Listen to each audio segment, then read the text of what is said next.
Hello, friends, and thank you as always for visiting the Legend Sports Universe YouTube channel, Legend Sports Universe, where legends play forever. This is the middle game of this three-game series between the Florida Marlins and the Atlanta Braves. Sorry, my screen went dark there for a second. Took him a little while to get into the transition here. Apologize for that. How are you doing, everybody? So the Marlins, 11 and 15, come into Fulton County Stadium. The Braves leading the National League East by a game at the moment. Up a game over the Mets. Good start for Atlanta, donning the 78 jerseys. Ronald Acuna Jr. Acuna so far, 296, 6 homers, 22 RBIs. He's had a terrific opening month for Atlanta. Again, the Marlins took the first game of this series. Warren Spahn locked up in a terrific pitcher's duel with Jose Fernandez yesterday, but the Marlins were able to get to Spahn late and take the 5-3 victory. On the mound for the Braves, Greg Maddux, 2-2, a 3.51 earned run average through his first 5 starts of the season. We've got luminaries in the ballpark already. Bernard Strom, Nathaniel Lent, Beatles eternally, and Dwayne Marks YouTube Network, president of the Atlanta Braves fan club. Luis Castillo steps in to lead off against Greg Maddux. Castillo batting .368. He's been playing part-time to start off this season, but with Dan Uggla struggling, Castillo might start getting some more at-bats. If you have not yet, go and check out Dwayne Marks' channel. He just finished up a Braves-Padres 1978 game. Over there is returning YouTube into TBS today, apparently, with all this Braves coverage. Castillo flies out to Acuna for the first out. Your Marlins lineup, Castillo, Yelich, and Ramirez. Sheffield Lee and Luke Easter, who has killed it since coming over from the Indians this offseason. Jimmy Hall, Martin Prado, and Nick Fortes. Round things out for the Marlins. Here's Christian Yelich, 284, 5 homers, 8 RBIs for the Marlins left field. Yelich goes after the first pitch changeup, pulls it down.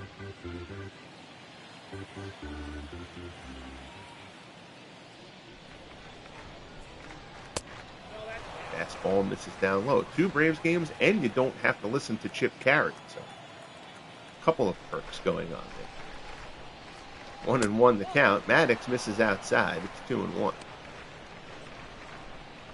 Always like these Braves units.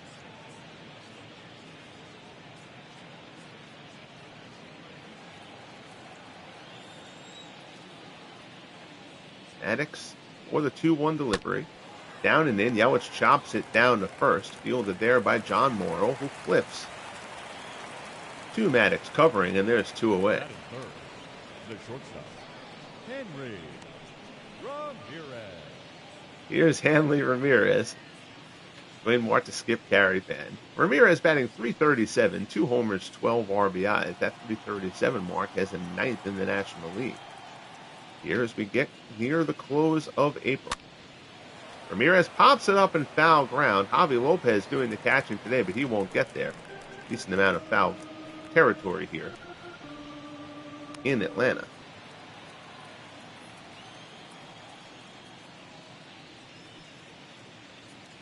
Oh, 1 offering. Ramirez fly ball to center. Dale Murphy's underneath it. Puts it away, and it's a 1-2-3 opening inning for Maddux to start things off for the Braves.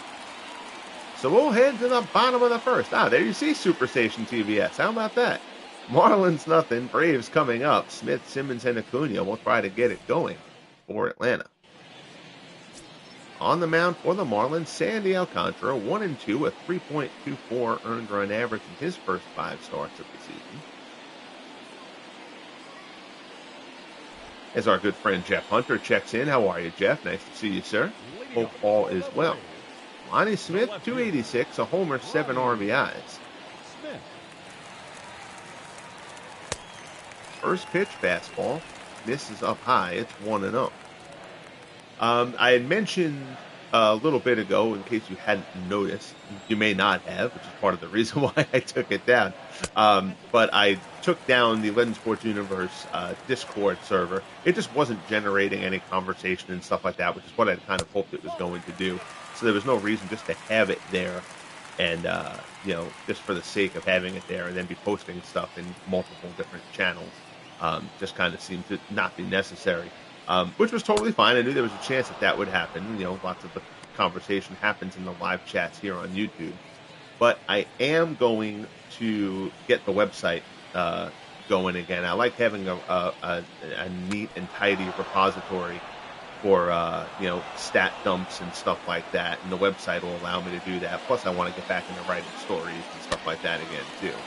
So as we reach the end of April here, I'll post the team stats and leaderboards for the end of April, probably at the end of this week. I'll get that stuff up on the website, so we'll get the website back up and running. Sinker there from Alcantara gets Lonnie Smith. Skates goes down for the first out. Second, the shortstop, number 19.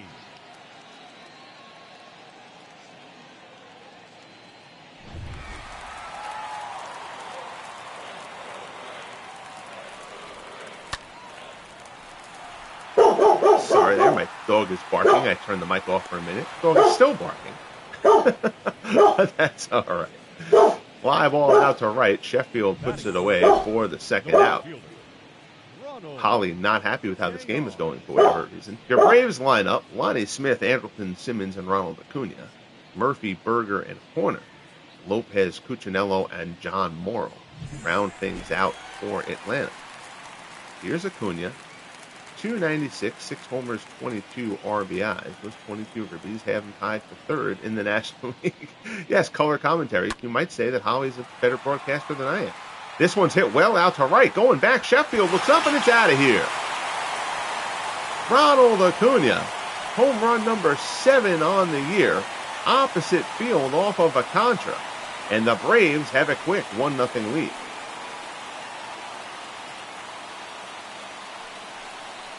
My dog yells anytime someone leaves the house.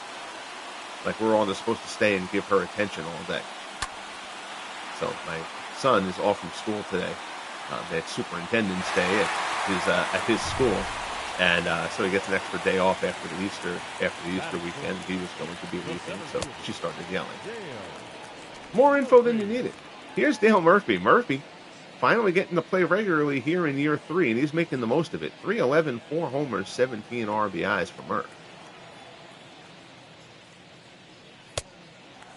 Fastball misses down and in. It's 2-0.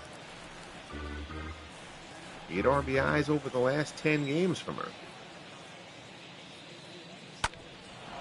Smacks that one. Opposite field. So again, this is MLB The Show 22. I wonder if MLB 24 has fixed the thing where if you create a custom stadium, all the foul ground is the same, and you have to put the bullpens in foul territory. There's no bullpens out past the wall, even though bullpens haven't occurred on the field in ages. Murphy hits it back to the mound. It hits Alcantara, who recovers, throws Murphy out, and retires the side. But Ronald Acuna puts one over the wall and right to give the Braves the early lead. We'll head to the top of the second. Braves 1, Marlins nothing.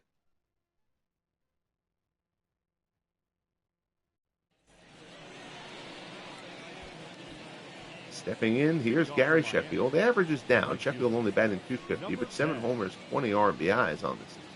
20 ribbies, tied for 8th in the National League. Watching from 35,000 feet. Very good, Bernie. Appreciate you checking in as always, my friend.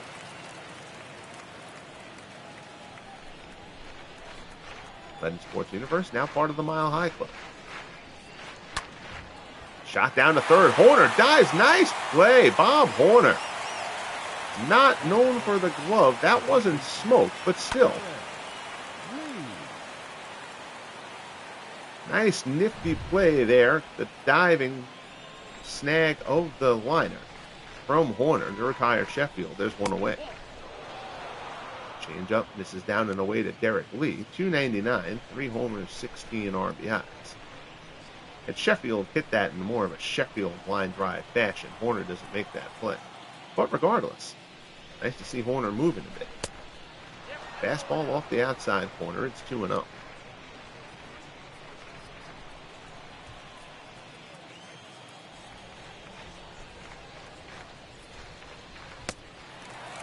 Slider doesn't really slide, and Lee kind of got locked up. That was almost one where Lee got locked up by the lack of movement on that pitch. 2-1 the count. Lee fouls this one off to the right side, and the count levels up at 2-2. That's no chipper, but a nice play, definitely. 2-2 offering from Maddox. Lee stalls that one. That's a base hit in the left. Nobody was catching that. Derek Lee, a very underrated player at his peak. The designated hitter. All over that one from Maddox. 110.5 off the bat. In case the sound didn't tell you it was hit hard. So one down, and here's Luke Easter. And Easter, weird to see him in the Marlins uniform. Easter, not a good regular season last year, but a fantastic postseason for the Indians. Pair of home runs in that classic 12-10 extra inning comeback win in the playoffs, and the Indians were down 10-0 to the Red Sox.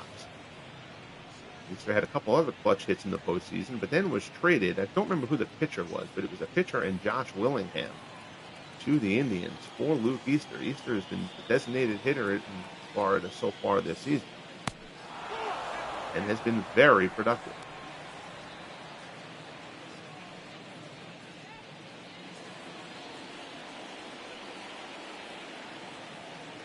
And over the count as Maddox works to Easter, pitching him carefully, fastball off the plate for ball 4.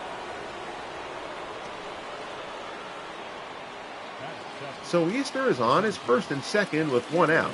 Here's Jimmy Hall, all batting .275. Ops it up on the infield. Lopez comes out from behind the plate. He takes charge of it. Infield fly rule is in effect, and there's 2 away.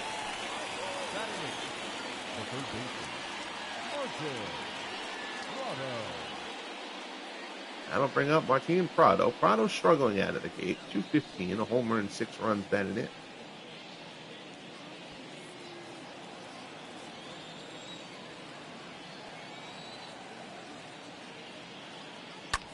Fastball there. Loop down the left field line. Long run. Lonnie Smith can't get there. Yeah, you can definitely see he was pitching Easter a bit carefully there. Easter's swinging a hot bat for the Marlins. Maddox tried to work him a little bit out of the zone, but couldn't stretch him. Fly ball there to left. Smith gets to that one, puts it away, and the side is retired. So the hit by Lee goes to waste. We'll head to the bottom of the second in Atlanta. Berger, Horner, and Lopez due up for the Braves. They lead it 1-0. Here's Wally Berger. Berger batting .227. The designated hitter. 3 homers, 9 RBIs. Berger has been a force for the Braves over the first 2 years. Struggling a bit here, opening up year 3 of the FSBL. Fastball from Alcantara, misses outside.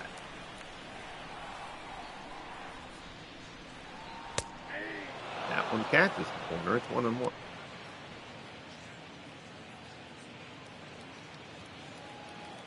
Alcantara does some landscaping on the mound. And delivers.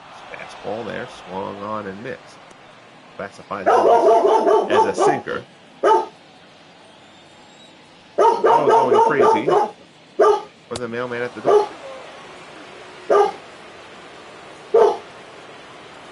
Chiming in with the color commentary, as Jeff mentioned. Fastball misses down low. It's 3-2. Gonna put a headset on this dog. Berger fouls that one back.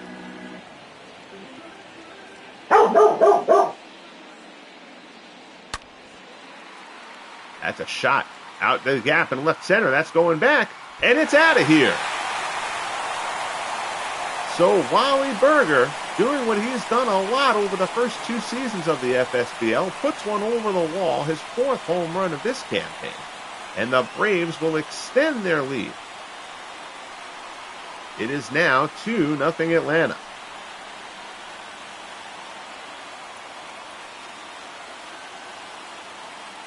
Berger got out in front of that one, belt high and too much plate, a dangerous combination to a slugger like Berger. Off the Superstation side. So it's 2-0 Braves. Here's Bob Horner. Horner has scuffled out of the gate so far. He's only batting 197. Drives this one the other way, though. It's slicing, but foul.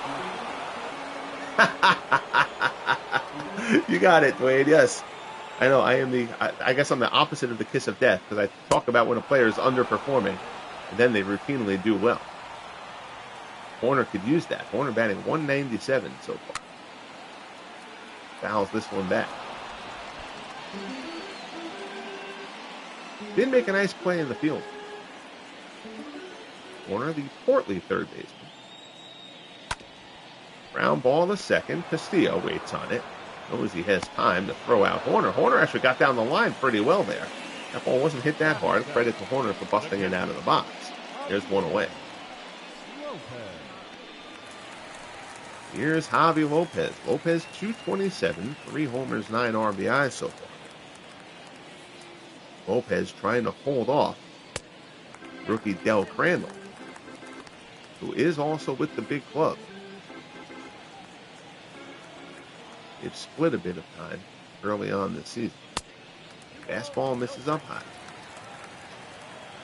Crandall, of course, taken in last year's rookie draft. Fastball misses up high. It's 3-0. Tony Cuccinello waits on deck.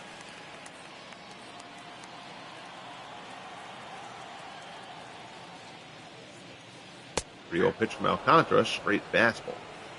Lopez taking all the way. Fastball misses down low for ball 4. It's a 1-out walk for Javi Lopez. Batting eighth, the second baseman, number 15.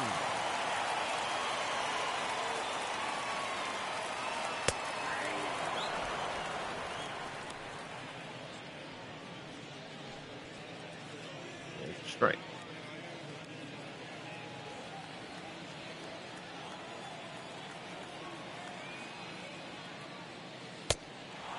Fastball there, swung on and missed.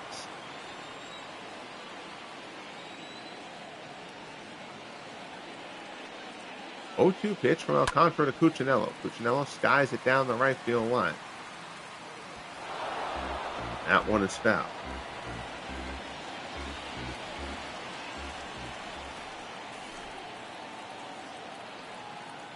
0-2 pitch. And down goes Cuccinello. Apologize. My son is texting me from Uganda, where he is on a medical 6-week kind of thing that he's been doing there. So had to take that text as he was paying for something there on a card that I gave him. Again, more details than you need to know, but we get close with our viewers here in the booth.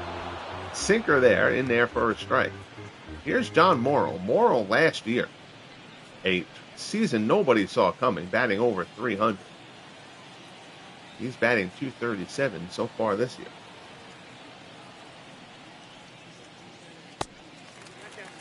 Change up off the plate. It's 1-1. 22 pitches this inning for Sandy Alcantara.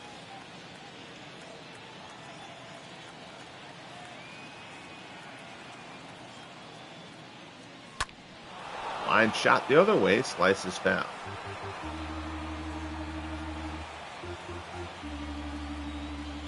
One and two, the count.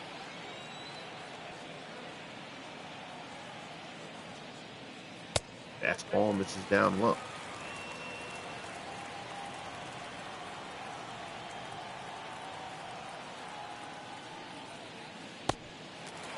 Slider misses away. Our good friend Christopher C. joins us. How are you, Christopher? Good to see you, my friend. When is the draft? Next amateur draft? Well, we're going to get to the end of April now.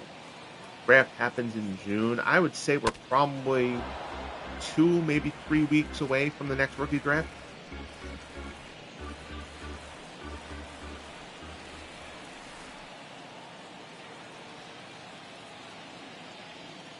Full count here. Alcantara works to him, strikes him out. Down goes Morrow. But Berger goes yard for the Braves. They've got a pair of solo homers through the first 2 innings. We head to the top of the third at Fulton County. It's 2-0 Atlanta. Here's Nick Fortes. Fortes batting .220, no homers, no RBIs. No production out of the catcher spot for the Marlins between Fortes and Mike Redmond.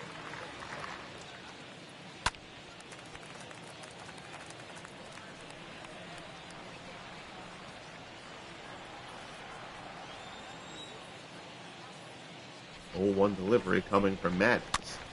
Chopper back to the mound. Maddox, of course, a fine fielding pitcher, comes off the mound to handle it himself, and there's one away. The batter number 1, second baseman, Luis Castillo.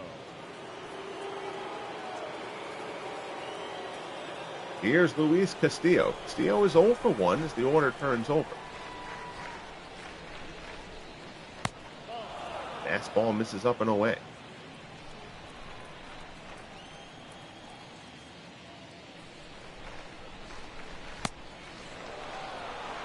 One misses, 2-0.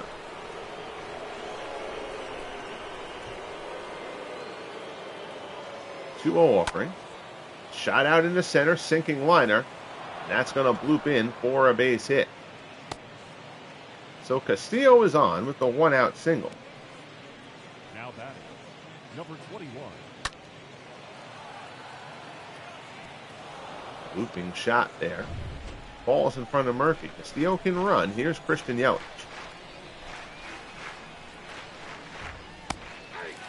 Slider is in for a called strike.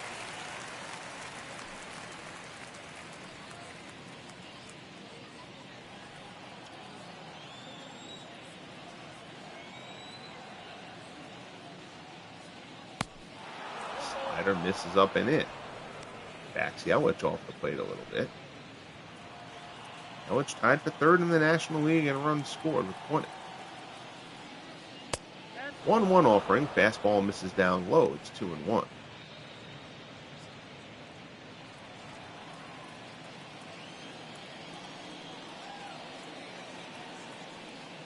Maddox delivers. Yelich turns on that one. Maddox throwing a lot of sliders here to Yelich.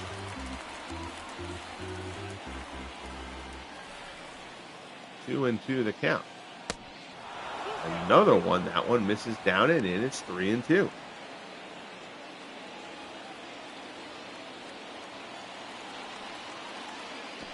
Maddox, of course, two-seamer, change-up, largely. He did have a fine slider. Could throw a cutter as well. Secondary offering, but he's attacking Yelich with it here. 3-2 pitch. Fastball there is lined into center. Murphy cuts it off. Castillo around second, going for third. Throw gets in there. Castillo is safe. Ill-advised throw by Dale Murphy as Yelich takes second. On the throw to third. Murphy probably should have just hit the cutoff man there. He wasn't going to get Castillo at third. So now the Marlins have a little something going. Second and third, 1 out for Hanley Ramirez. Ramirez is 0 for 1. Another slider, and that one misses away. Ramirez flew out his first time up. Christopher C. wants every Giants legend ever to join the team in the next draft. I'm sure the fans of all the teams would like the same thing. Cutter misses inside. It's 2-0.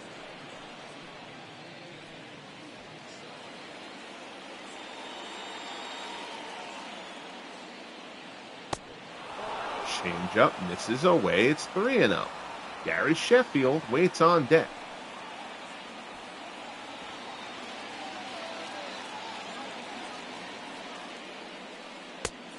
Fastball in there for a called strike. Don't want to groove a cookie here to Hanley. Two-seamer down low. Ramirez fouls it off, and Maddox has worked the count back full.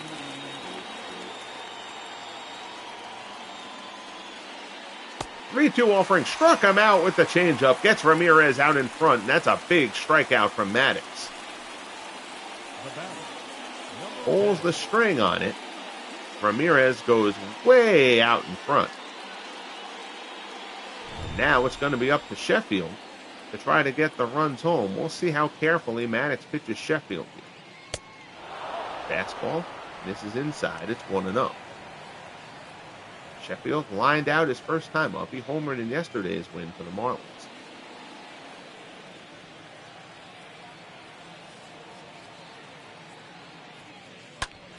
High fly ball to left, but that's going to stay in the yard. Lonnie Smith is camped out underneath it. Puts it away, and the side is retired, and Maddox gets out of the jam. So the Marlins get second and third, but can't get anybody home. Maddox works around it. We get to the bottom of the third. It is 2-0 Atlanta. Leading up for the Braves, the left fielder, Lonnie. Here's Lonnie Smith. Smith is 0 for 1. Alcantara, a very lengthy inning.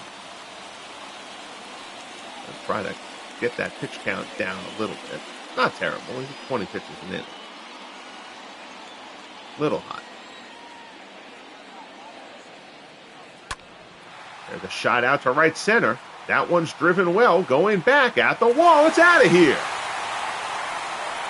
Lonnie Smith gets in on the act. The third solo home run for the Braves, one in each inning. Second home run of the year for Smith, and the Braves have a 3-0 lead.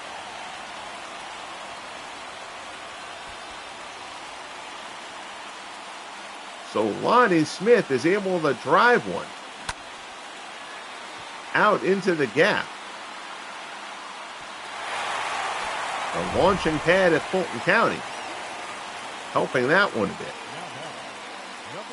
Here's Andrelton Simmons. See, on cue, Dwayne Marsh. The launching pad is living up to its name. Braves would certainly like to have a couple runners on for one of those home runs, but they'll still take the 3-0 lead, particularly with Maddox on the mound.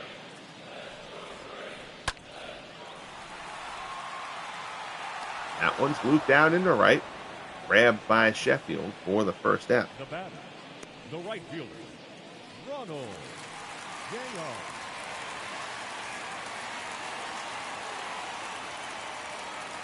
Here's Ronald Acuna. Acuna hit the first of those home runs back in the first inning. Fastball at the knees for strike one.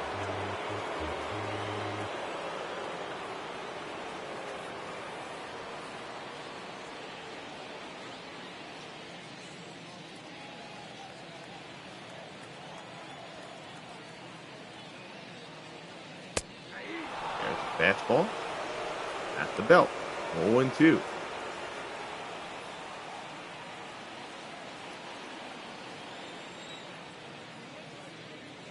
Contra delivers. That one's just off the plate.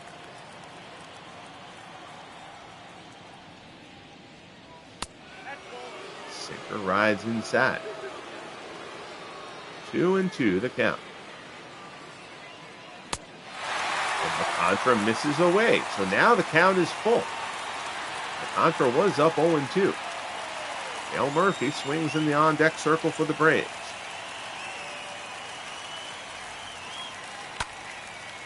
There's a fly ball. That one will stay in the yard, though. Hall drifts under it, puts it away for the second out.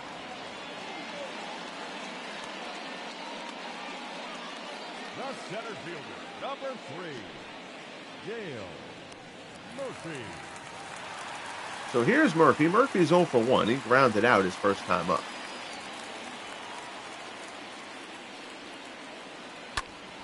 First pitch swing. Murphy hits it hard but foul.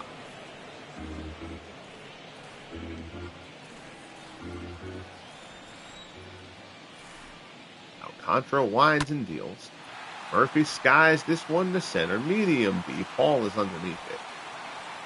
Puts it away, and the side is retired.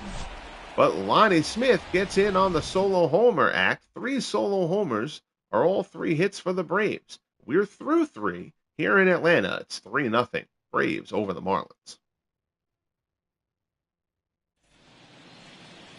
Head to the top of the 4th. Here's Derek Lee. Lee roped a single his first time up.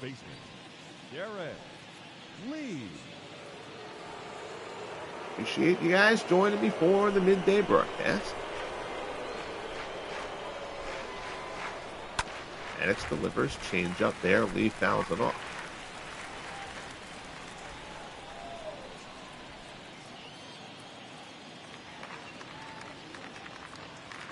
Oh, 1 pitch, change up, misses off the plate.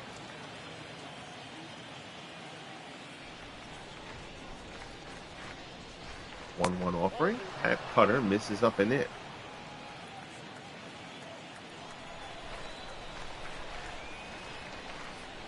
2-1 pitch coming from Maddox. Fastball right down the heart. It's 2-2.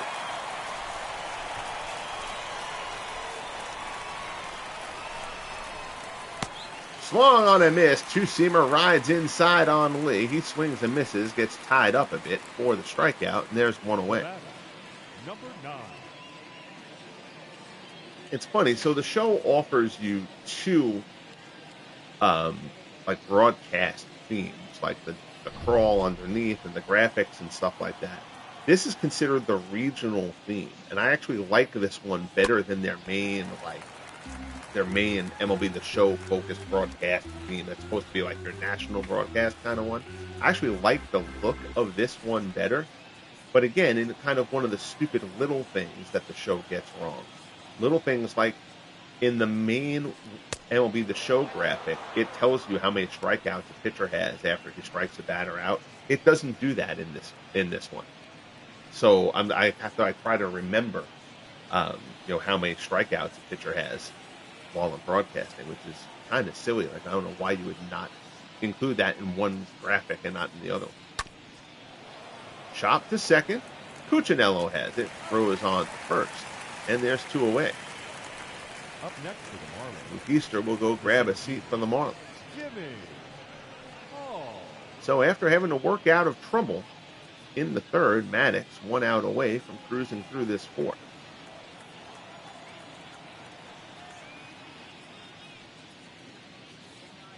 Rocks and fires. First pitch, a fastball down low.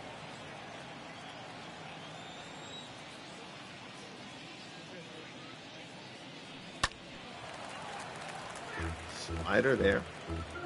Fouled off outside of third. It's 1-1. Maddox looks in. Lopez sets up inside. Maddox hits the target, but it's a fastball all just inside. It's 2-1. Umpire clearly not aware that he's dealing with Greg Maddox. He gets 4 inches off of each corner. Looping shot out in the left.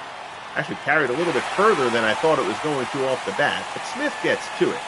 Puts it away, and the side is retired. So a 1-2-3 inning there for Maddox as we head to the bottom of the fourth at Fulton County. Braves 3, Marlins nothing. Berger, Corner, and Lopez due up. Here's Wally Berger. Berger solo home run his first time. The designated hitter. And the Braves have 3 hits in this game. All 3 of them have been solo shots.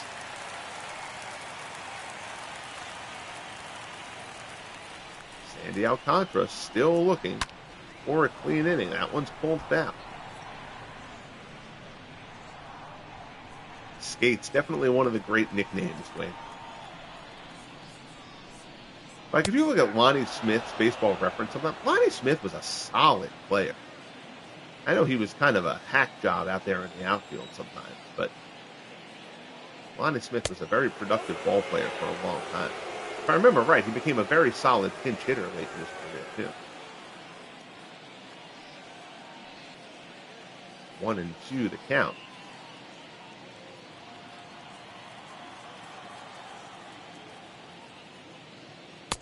Fastball from Alcantara misses down low. It's 2-2. We'll take a look at the out-of-town scoreboard once we start showing those things.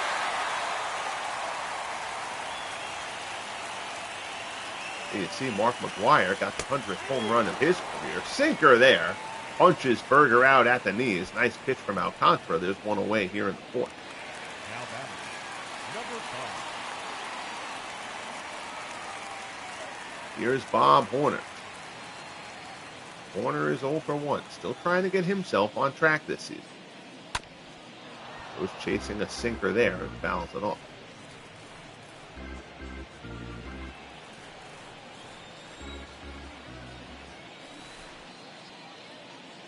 0-1 offering. Fastball up high. Horner won't chase. So McGuire getting that 100th home run. Becomes the third member of the 100 Homer Club here in year 3 of the FSBL.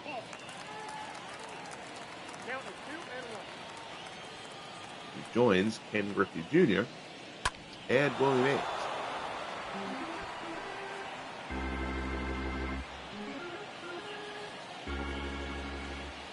Two and two the count.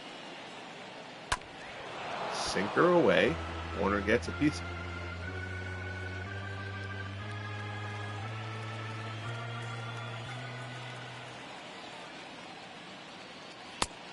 Fastball just high. It's 3-2. Javi Lopez waits in the on-deck zone. Ties Horner up there. That's popped up. We'll see who takes charge. It's going to be Lee. Puts it away for out number 2. Angels all over the Expos. 8-2 in the 4th inning in Montreal. Mike Napoli has hit his 5th home run of the year for the Angels. Padres up 3-0 on the Brewers in the 4th. Javi Lopez steps in. Terry Kennedy is driven in a pair of runs for San Diego. Reds up 2-1 on the Rockies in Cincinnati in the 7th. Frank McCormick, his 6th home run of the season for the Reds. Cubs up on the Pirates. The Pirates still the best record in the National League. Cubs are up on them 1-0. Dave Adams and Claude Passeau, the pitching matchup there. Diamondbacks up 3-0 on the White Sox. J.D. Martinez, a 3-run shot there for Arizona. Fastball misses up high. It's 2-1. Go through your standings. Red Sox lead the American League East by a game over the Yankees. White Sox up half a game over the Indians. Sinker misses down and away. The count goes to 3-1. Fastball there. Gets it full. The Oakland A's, shock of shocks, lead the American League West again, although the Angels have gotten off to a great start, 17-10. They're only a game and a half back. That one is stroked out to left. Long run, laying out. Nice play, Christian Yelich. Going towards the line, Yelich lays out, comes up with the grab. That probably saved the double. We are through 4 here in Atlanta. Well done by Yelich. But the Marlins still trailing 3-0. Here's Martin Prado. Prado 0-1 in the game, 0-5 so far in the series.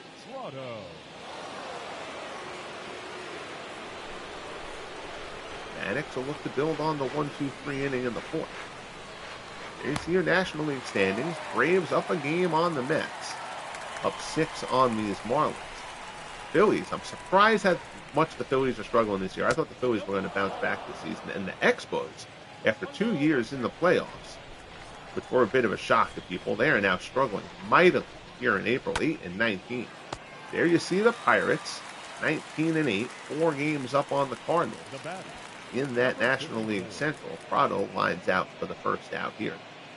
In the top of the 5th as Nick Fortis steps in. And the San Francisco Giants once again on top of the NL West at 16-11. Dodgers 2 games back. Padres playing 500 ball right now. Padres relying on a pair of Negro League pitchers, Nip Winters and Dave Brown, to lead their staff.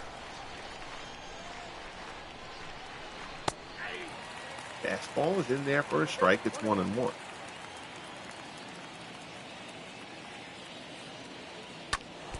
Line shot. That one hits right off Maddox. Bounces to Horner.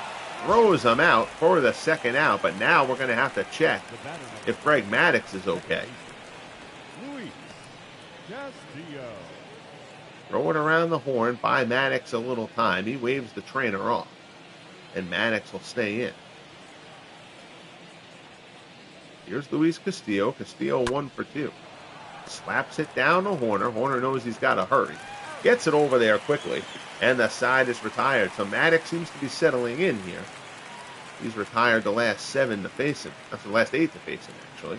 Midway through at Fulton County. Braves 3, Marlins nothing. Tony Cuccinella steps in to face Sandy Alcantara to start off the bottom of the 5th. The second baseman, number 15.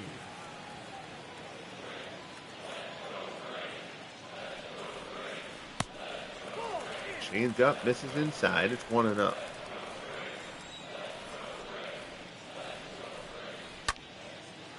Line shot in the center. Coming on. Jimmy Hall is going to fall in front of him. Cuccinello starts things off with a single here in the bottom of the fifth. The batter, number 17.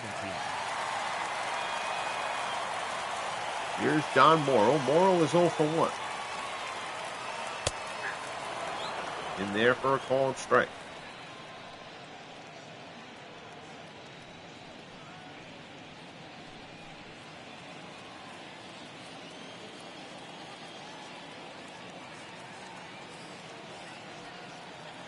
Hunter takes a peek over and delivers. Fastball up high. Morrow won't chase.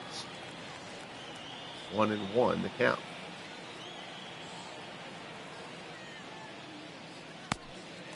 Change up away. Morrow won't chase again.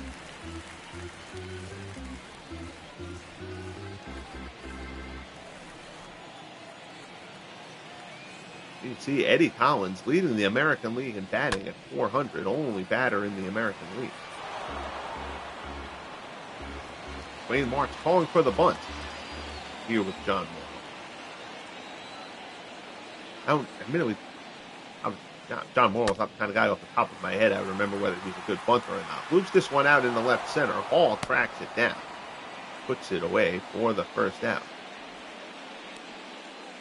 I had gone through one of my things during the offseason was going through and trying to adjust some bunting ratings. Because they had some guys bunting. One thing, they had some guys, just because they were fast, it had them bunting more frequently than they should. Like Ricky Henderson wasn't a big bunter. But they had Ricky bunting a lot. So I had to kind of tweak a couple of those ratings down. So it will sacrifice, but I wanted it to do it appropriately. Ground ball down to third. That's a 5-4-3. Lonnie Smith is doubled up, and Sandy Alcantara is through the fifth. But the Braves are still in control here, with Maddox looking sharp. We go to the top of the sixth inning. Braves 3, Marlins nothing from Fulton County on a beautiful sunny Saturday afternoon. Here's Christian Yelich. Yelich 1 for 2. He doubled in the third. 3 for 7 with a homer and an RBI in the series.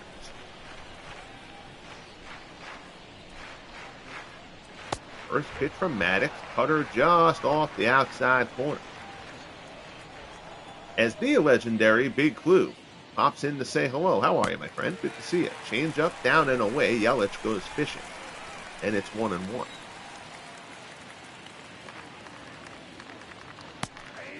Slider is in there for a called strike. 1-2 the count.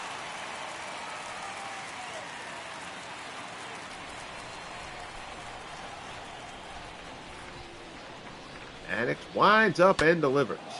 Fly ball out to left.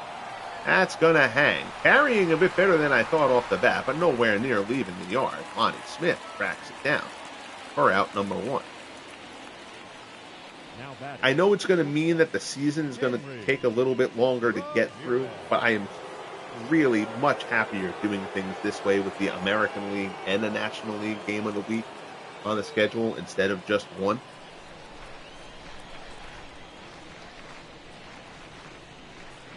Definitely feeling a little bit more, aware of what's going on throughout the whole league. Change up there at the knees, and Maddox is ahead of Ramirez 0-2. And ties him up, fastball inside. Maddox sets Ramirez up beautifully there and fans it for the second out. Ramirez tied in knots there. So that has the bases empty for Gary Sheffield. Sheffield is 0 for 2. Rounded foul. More baseball is always good. Yeah, Dwayne, I agree. I'll tell you, I really did miss doing this. Again, the Madden project took up so much time to build. So my layoff between seasons, I was expecting it to be like 3 weeks to a month, and it ended up being, almost 3 months between the time year 2 ended and the in year 3 starting up as Dan Burke joins us. How are you, Dan? Good to see you, my friend. But it really, I mean, and I'm very happy with the football project. It's still getting tweaked as the season goes on, but I'm much happier with how it's going right now. I think I'm kind of settling in on something. As this one's looped, shallow center, long run. Murphy was playing deep. Can't get there, but a horrible base running decision. Gary Sheffield trying to make something happen there, but that's not the way to go about it. So Murphy was playing Sheffield practically out on the interstate. That one falls in front of Murphy, but Sheffield tries to go for 2 in an ill-advised move, and Murphy throws him out to end the inning. Number 19. So we go to the bottom of the 6th inning. It'll start off with Andrelton Simmons. Sheffield still shaking his head out in right field. He knows he screwed up there. Trying to get something going. But that was going to be a very tough get there for Sheffield, who runs moderately well, but by no means fast enough to take that chance in that situation. Ryan Webb and Todd Jones throwing in the Marlins bullpen. Sandy Alcantara sees that pitch count start to get up a bit. He's at 83. 1-1 offering to Simmons. Looping line shot into center. Coming on, Jimmy Hall. He's going to play it safely on the hop. So it's a leadoff single for Andrelton Simmons to open up the bottom of the 6th for the Bravos. And that's going to be it for Sandy Alcantara. So Alcantara gets dinged up by 3 solo homers early and has not been able to get to any advantage with the Florida hasn't been able to get any advantage with the bats. Brian Sanchez will come in, and Sanchez is going to try to right his ship. He's been horrible. 1-0, a 9.87 earned run average. And as I get to May 1st, at the end of the month, I go through each team's roster, and I'll make, the game will make promotions and demotions in the interim sometimes.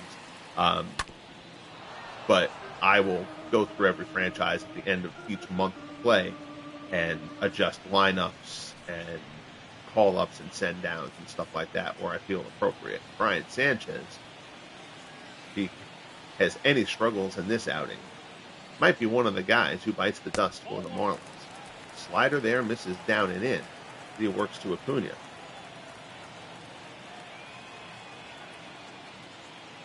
Yeah, Christopher, I agree with that. I'm glad other people kind of see it that way too. Again, I'm in no rush to get through anything, as that one's fouled behind the plate.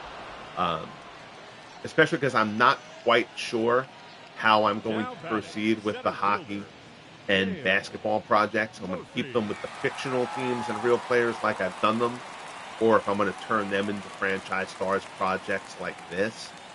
And I'm also not in a rush to get through the football project.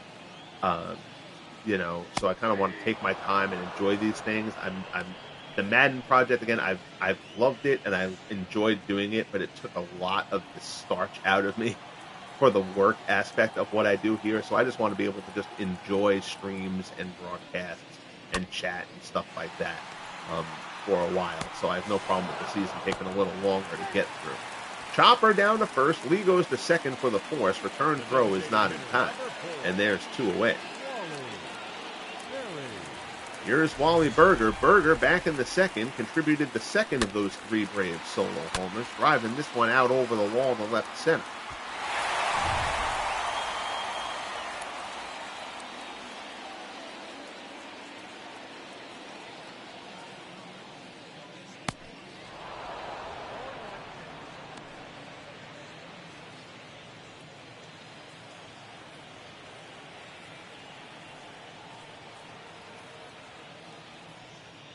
Sanchez delivers. Fastball misses down low. It's 1-1. Now, like Blue says, nice to see a crowd here in the afternoon. Always good to have an audience. Fastball swung on and missed. I'm fully aware that, again, so much of my stuff, because it's either this time, usually it's either this time or very late at night. I'm very rarely, I never am able to do live in prime time. occasionally I can do a pre-recorded one.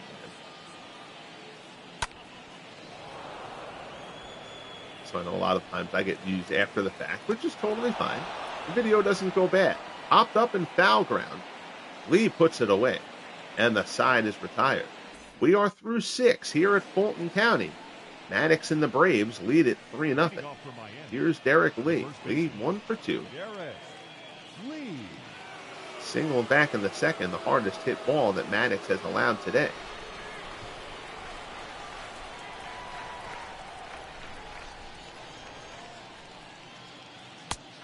Fastball there on the outside corner. There is bullpen action going for Atlanta. Rick Camp, the righty. Mike Remlinger, the lefty. As they start to throw.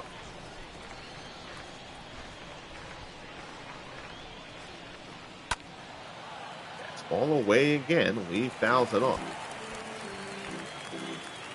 Maddox has worked Lee away on the first 2 pitches. We'll see if he decides to come inside here. That's where Lopez sets up. 0-2 pitch, change up down in the dirt. Lee doesn't offer at it. Twins' Buddy Meyer has extended his hitting streak to 17 games. Out in Minnesota, Twins scuffled out of the gate, though. Lee goes to right field for his second hit of the day. Good piece of hitting there from Derek Lee. Kept the hands back. Maddox went outside twice, went inside, tried to go back outside, and Lee just served it out there. So now here's Luke Easter. Easter is 0 for 1. Also drew a walk. Fouls off the 2-seamer. It's 0-1.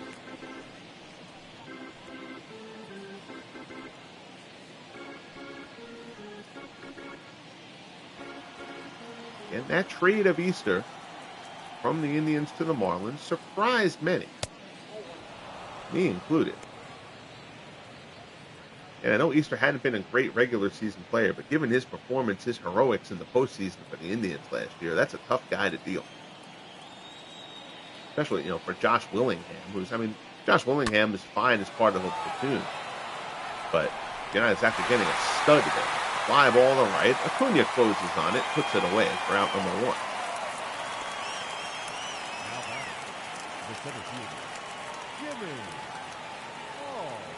So that'll bring up Jimmy Hall. Marlins center fielder, he's 0 for 2. He's still looking for his first hit of the series.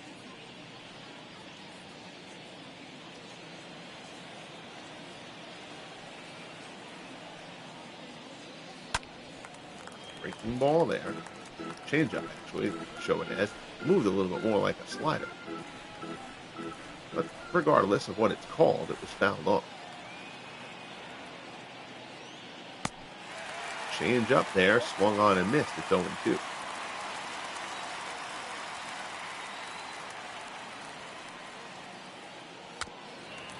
Change up off the plate. Hall gets a piece to stay alive.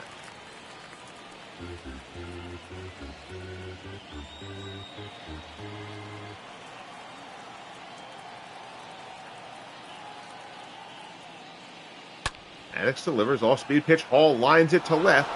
And Skates plays it on the short hop. Keeps it in front of him. But now there's 2 men on for the Marlins. Good piece of hitting from Hall. Again, much like Lee did. Waits on the changeup away and serves it out there to left. Here's Martin Prado. Prado is 0 for 2. 2-seamer misses outside. It's 1-0. Nick Fortes is due up next for the Marlins, but I would expect that we're going to go to a pinch hitter in that situation. Nick Fortes is pretty terrible. Changeup is in there for a called strike. It's 1-1. There's a shot. Prado hits this one well to left. Smith goes back on it, and he misplays it. Lonnie misplays it. One hopper off the wall. Runners running up each other's heels, though. And that's going to be, oh my goodness. Oh, Derek Lee is thrown out at the plate. Lee held up. We saw this in the first game of the season. This happened to the Expos. And now, Derek Lee, hold on, we're going to go and watch this replay. Shot out to left. Absolutely a ball that Lonnie Smith should have made the play on. But watch Derek Lee at second here. Shot is out there. Lee goes back. But Jimmy Hall on first doesn't go back. This is really Hall's fault. But now Hall is right there on Derek Lee's heels. Doesn't hold up at second to give Lee an opportunity to get to third. So now Hall is running up Lee's back here. And now Lee has no choice. Again, that throw is already coming in. Smith releases it there. So really, Lee should have been held up there, but with Hall running up his back, there's nothing that Derek Lee can do there except try to score. The relay comes in. Andrelton Simmons' throw well in time, and Derek Lee is thrown out at the plate. And Lonnie Smith's misplay out and left ends up not costing the Marlins, not costing the Braves, at least as of yet. So now Nick Fortes is due up. Going to pinch hit for him because he's been terrible. 209. The only lefty on the Marlins bench is Mark Kotsay. Your attention, please. So they will bring him in. Kotsay will still be looking for his first hit of the year. Now we'll go. So it's funny. So in the broadcast, I haven't, I think anybody who's watched the channel knows that the base running aggressiveness trying to go home, it has been a question mark in the game here. As Kotsay hits a one-hopper backhanded nicely by Simmons, who throws him out. And Maddox gets out of the jam again. Seventh inning stretch time in Atlanta, 3-0 Braves. Ryan Webb will come on for the Marlins. Webb 1-2 with 3.95 ERA. This will be his 15th appearance of this opening month. Webb getting plenty of action. Not going long in those outings. Mike Redmond will come in behind the plate for the Marlins. That over-aggressiveness trying to score. But I haven't seen that happen as of yet in the broadcast on just a regular kind of play. But that's now the second time that we've seen that one, where a player is running up another player's heels, and that runner is basically forced to try to go home when he really shouldn't have had to.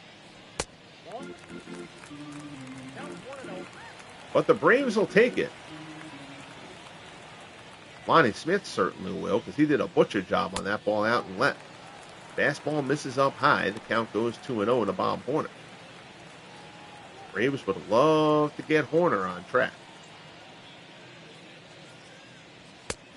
Fastball is in for a called strike.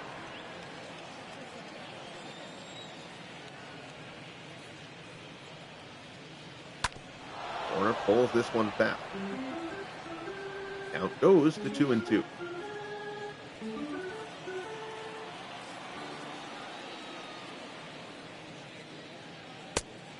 Fastball there, misses off the plate. It's 3-2.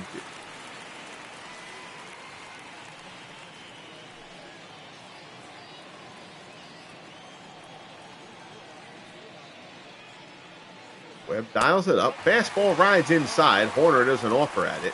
And Horner draws the leadoff walk here in the bottom of the seventh. Here's Javi Lopez. Lopez is 0 for 1. He walked back in the second.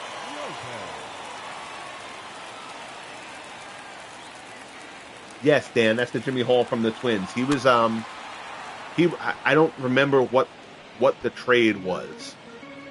But yes, they acquired Hall in a trade. The Marlins and the Twins have actually been the most active trade teams for whatever reason over the first couple of years. They've made the most deals so far. 1-2 the count for Javi Lopez. Fastball swung on and missed, and down goes Lopez. 1 out. Horner still on first here in the bottom of the seventh for Tony Cuccinello. Cuccinello is 1 for 2. He's singled back in the fifth.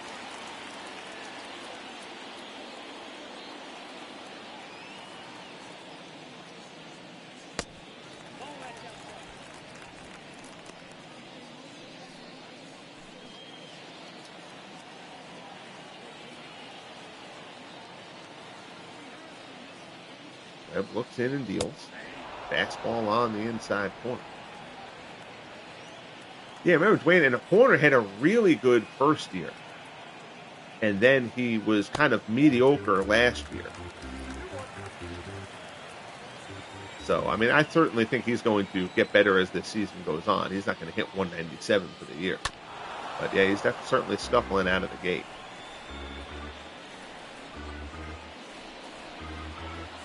2-2 the count. Here as Webb works to Cuccinello. That one's pulled foul. Couple of arms thrown out there in the Marlins bullpen.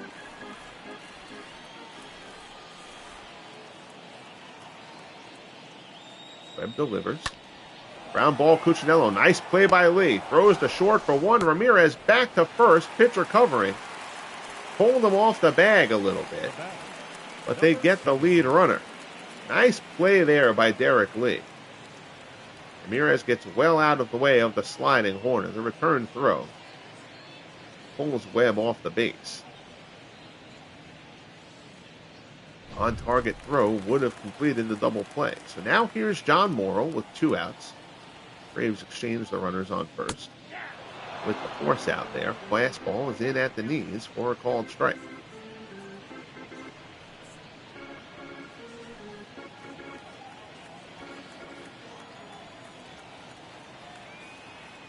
Webb looks in.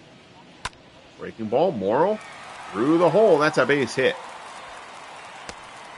Runner will hold at second with 2 men on. The helmets are so shiny. Well, you know, it's only April. Nobody's gotten enough dirt on their helmets as of yet. I always like these in the light blue Braves unis. So here's Lonnie Smith. Smith has had a bit of an adventure today. He homered, as you'll see here.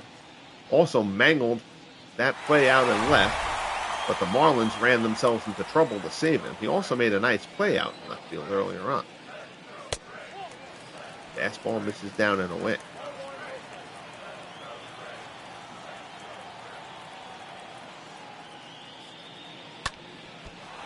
Fouls that one off. 1-1 the count.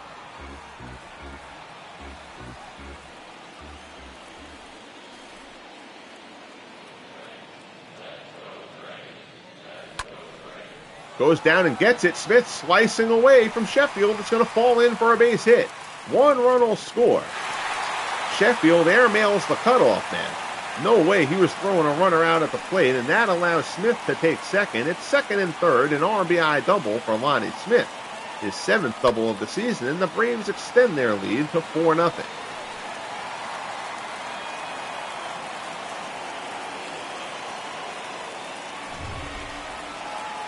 So now here's Andrelton Simmons. Simmons is 1 for 3. You see your National League ERA leaders at the moment. Preacher Rowe has been terrific for the Dodgers.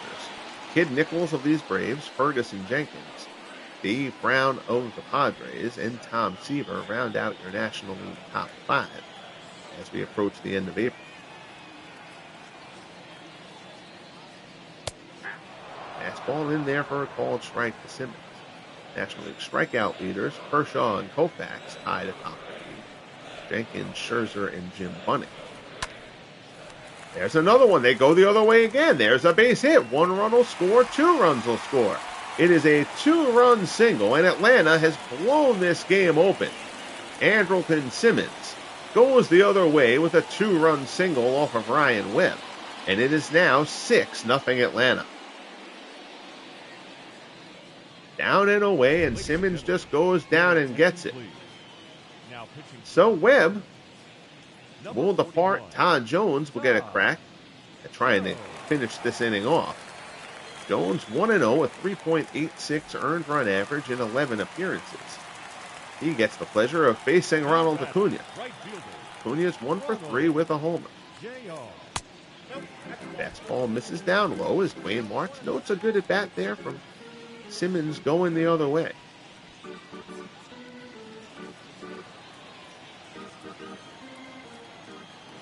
Acuna Matata. Fastball, borderline pitch. Jones doesn't get the call. It's 2-0. Be interesting to see if Maddox comes out to start the 8th for the Braves.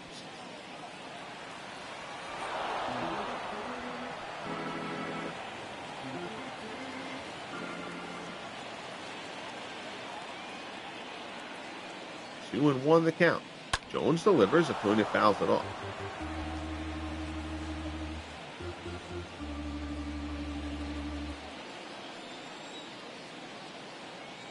Jones looks in for the sign from Redmond. Change up, misses down and in. The count is full. Dale Murphy waits on deck.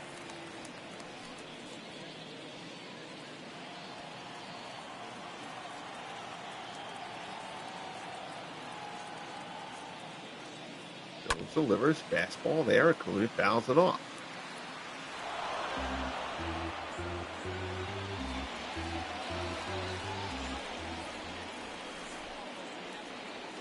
Jones from the set again. Peeks over at Simmons quickly and delivers. 3-2 changeup. That's a beautiful pitch from Todd Jones. Nothing that Acuna can do there. So Jones locks him up. And that ends the inning. But the Braves put up a 3-spot. We'll head to the top of the 8th here at Fulton County Stadium. Atlanta 6, Miami nothing. Here's Luis Castillo. Castillo is 1 for 3, and Maddox will start the 8th.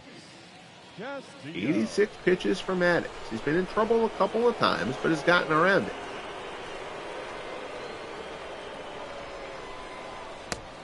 Fastball is in for a called strike.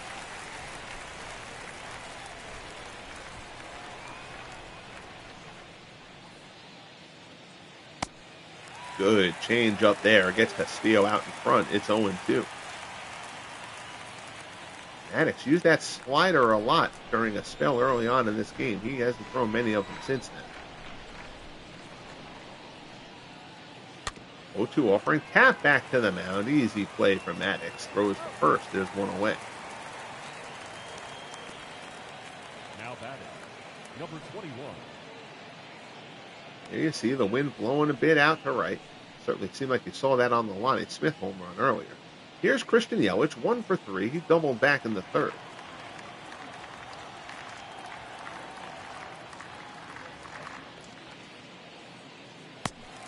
Fastball swung on and missed. It's 0-1. You see Frank Tanana blanked the Expos yesterday. Rick Russell blanked the Pirates.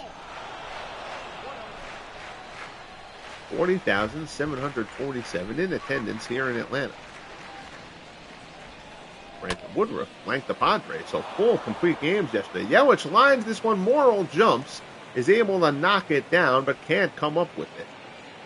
And Christian Yelich will be on. That should be a single, I would presume. Nice job by Morrill to get a glove on it. Here's Hanley Ramirez. Ground ball to second. This could be two. Cuccinello flips it to Simmons. On to first. 4-6-3. Double play. And once again, Maddox makes the big pitch he needs to get out of anything. Not that that was a particularly pressing jam, but still. Nice hop off the mound. Cuccinello stays with it. Sweet little flip there to Simmons. Turn gets Ramirez, and the side is retired as we head to the bottom of the 8th. 6-0 Braves. Here's Dale Murphy. Murphy is 0 for 3. Yeah, exactly. You can kind of be on cruise control now, those extra runs. I wonder if they would have taken, if the game would have elected to take Maddox out, if it was still 3-0 at that point.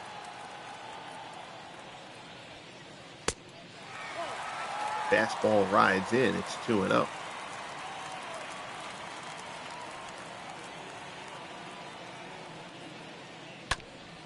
Smack back to the mound, and that's the difference between Todd Jones and Greg Maddox.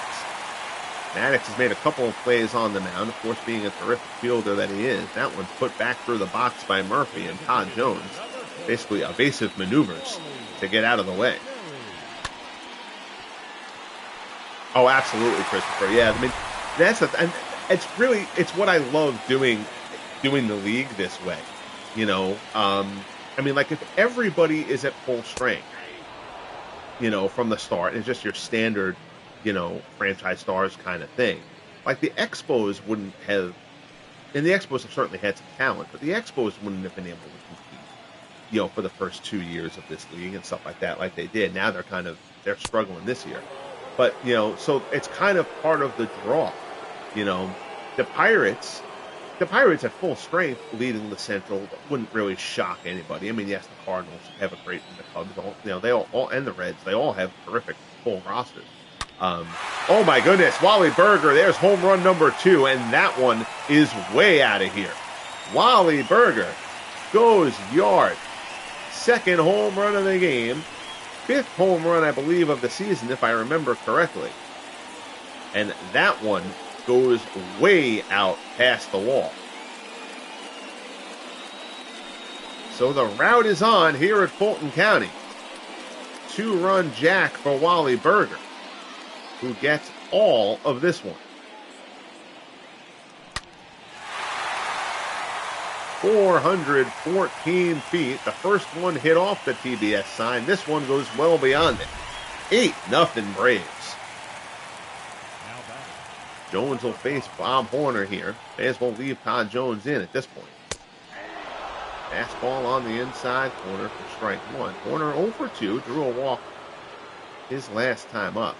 But yeah, having like the top players come in and having it be a bit random, you end up with a team like the A's and the Giants who got really good draws from the start. They both, obviously, they're so deep. They have plenty more great guys, like the guys you listed before, Christopher. For the Giants, they've certainly got plenty more guys who can jump into that pool. But they still got really good draws. But like a team like the Pirates, the Pirates haven't really gotten many of their really good guys yet. Neither of the Cubs, neither of the Braves, neither of the Phillies, honestly. So there's a lot of teams with some really good guys potentially coming. But you're also going to get to a point where trades are going to start to become a little bit more of a role here. Free agency can start to become, guys who played with the franchise maybe for like 5 years. And then, in a couple of years from now, those guys are going to be able to become free agents in this league and move to other teams and stuff like that. So that's kind of what I'm really, why I enjoy doing it in this fashion. It's kind of a nice twist of, of unpredictability, and see who's going to really get to have a roster that's really, really loaded at the right time.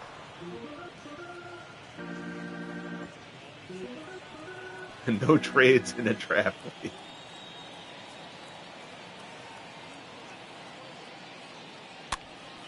Looping shot out to right. Sheffield gives chase, and once again it'll fall in front of him. That wasn't really Sheffield's fault, but Gary Sheffield is not going to be making a ton of great plays out there in right field.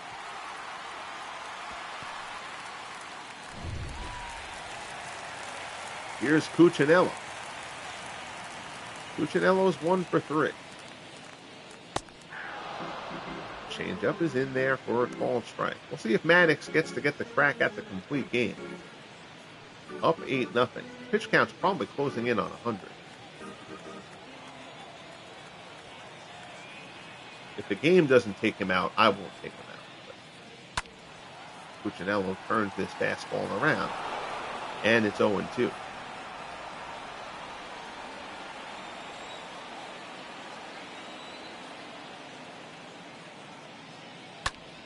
That one rides inside. Cuccinello drops it out in the left. Long run. It's going to fall in front of Yelich. Fluke base hit for Cuccinello. So it's not just the long ball here for the Braves.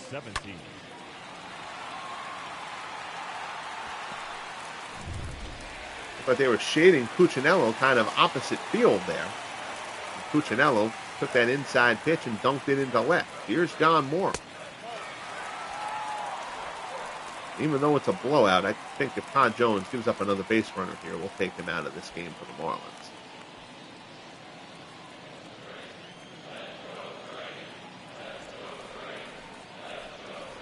Jones takes a peek at the runner and delivers. Morrill fouls it off.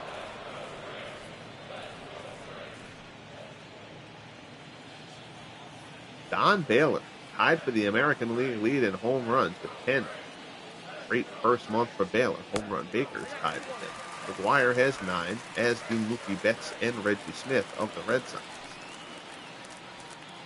Red Sox victorious in last night's stream here on the channel over the Detroit Tigers. Fastball misses up high. It's 3-1. Lonnie Smith waits on deck.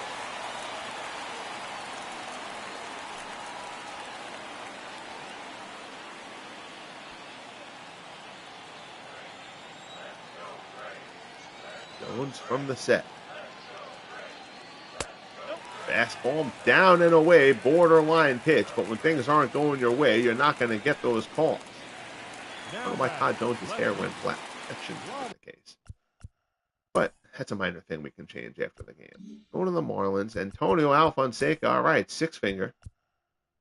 Will come in. We'll get him in there because he's ready, because Todd Jones is just really, really struggling. They would have liked to get him through, but Alfonseca can use the work because he is stunk as well. Your attention, please. Alfonseca 1-1 at 6.97 ERA. Good Lord, has anybody in this Marlins bullpen pitched well in April? Oh, got to fix those cheeks. Alfonseca has a little Dizzy Gillespie thing going on right now we're going to have to take care of. We'll make that note to ourselves, too. Little things to tweak as we see them. So Alfonseca comes into a bases-loaded jam here in the bottom of the eighth of a game that's already out of reach.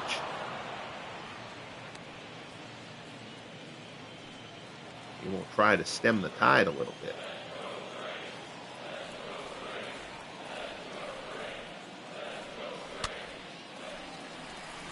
Fly ball out to right.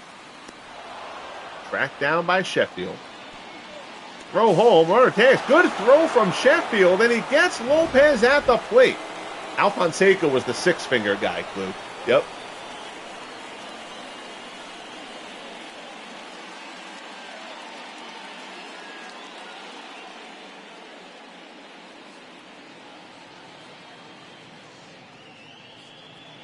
We'll get the Jesus Freak out of the channel. Go sell that shit somewhere else, sir. We'll go to the top of the ninth, 8-0 Braves. Sheffield will step in against Maddox. Fastball in there for a called strike.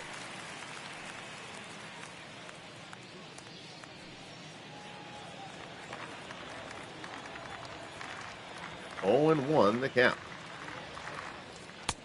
Maddox misses up high with the fastball. It's 1-1.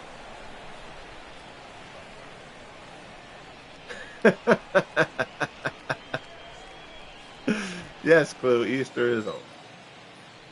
Oh, my goodness. Line shot out in the left. That's a base hit. Fielded by Smith. But it's a leadoff single as they try to start. Up next for the Marlins. The comeback. That's a funny thought. 9 hits allowed by Maddox, but only 1 walk, and most importantly, no runs. He struck out 3. He's at 96 pitches. We'll let Maddox deal with Lee here and see, but I think another base runner, and we're going to take Maddox out of this game. Change up misses away.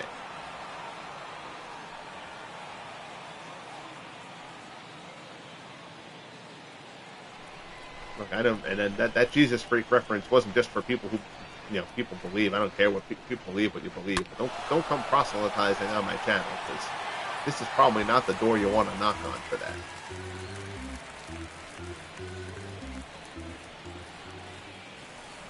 One and 1 the count. Lee yanks it back.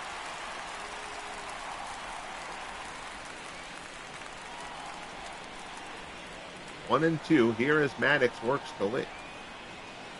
You see Steve Bedrosian out of the Braves bullpen leads the National League in wins. He has vultured 6 out of the pen for the Braves so far. That one's inside the bag at first. Runner holds there at third. See, so that's good to see. Because that's a situation where we've seen in the past couple of years an over-aggressiveness there. So if we can just get out of the running up players' heels, we may have that situation at least somewhat tempered at this point. And that's going to be it for Maddox. I know he hasn't allowed a run yet, but we're going to go to the Braves bullpen. Maddox's day is done. Jarvis and Johnson. Who's pitched the least? Remwinger threw before. technically there's 2 lefties up right now, but in an 8-0 game, I'm not going to really worry about the platoon situation too much. Johnson's been very good. Jarvis has been all right. Johnson's better against lefties. We're going to let Ernie Johnson, I think, get the appearance, get the work in here. So what we're going to do is let's sit Jarvis down. I'm going to throw Remwinger back up just because if it tells me that Remwinger is ready, I'll bring Remwinger in. Yeah, he's down. He's down too much. Yeah, we'll let Johnson get the work, I think.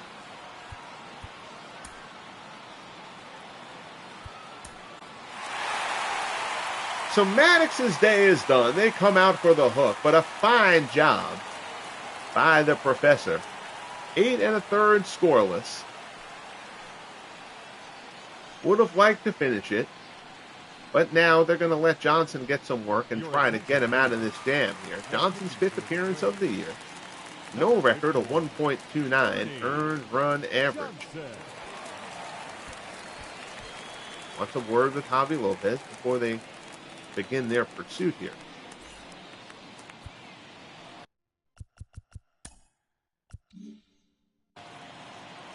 Johnson will face Luke Easter. I'm sorry, a straight 8 innings. I thought there was 1 out. I apologize.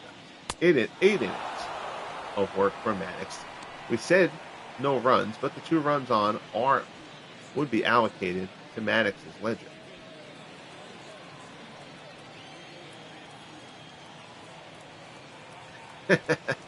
Way to get your priorities right, Clue.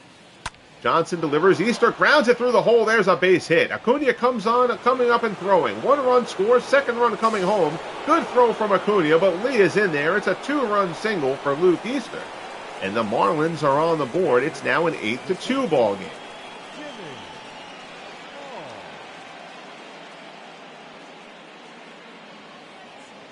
So Luke Easter continues to be a run producer here this season for the Marlins. Now here's Jimmy Hall. Hall is 1 for 3. Curveball misses down and away.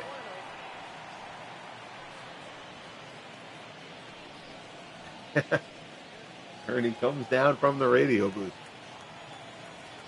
Now he wishes he'd stayed up there. 1-0 fastball in for a called strike. Rick Mailer has joined Pat Jarvis out in the Braves bullpen. They've sat Remwinger down again. So Remwinger had probably been sat down a while ago. Originally. Hall grounds it into right. There's a base hit. Acuna comes up. Easter will wisely hold at second. Still, Marlins haven't put a scare into the Braves yet, but the Braves would certainly like to put a wrap on this thing and get out of here to even the series. Marlins have no lefties left on their bench. Here's Martin Prado. Fastball in there for a called strike. Prado 1 for 3. He doubled in the 7th.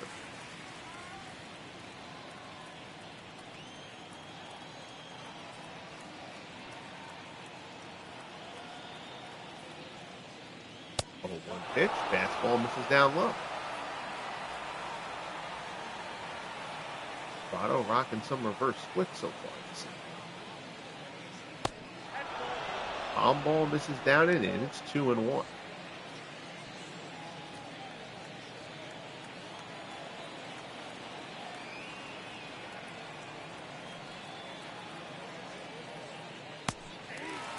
Another palm ball. That one catches the zone. It's 2-2. Crowd here in Atlanta trying to will Johnson through this and put a wrap on this one. Ground ball through the right side is a base hit for Prado. Runner waved around foolishly. Easter slides in. He's going to be safe. No reason to send Luke Easter in that spot, though. It doesn't cost them, but still a poor decision by the third base coach. Easter's run means nothing. It's now 8-3. Here's Mike Redmond.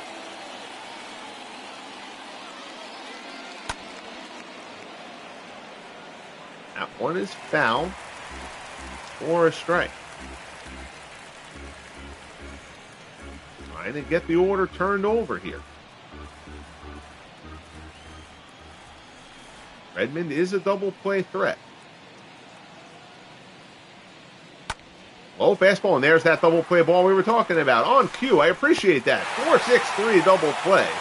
Redmond does the one thing he couldn't afford to do for the Marlins. Room service grounder right to Cuccinello.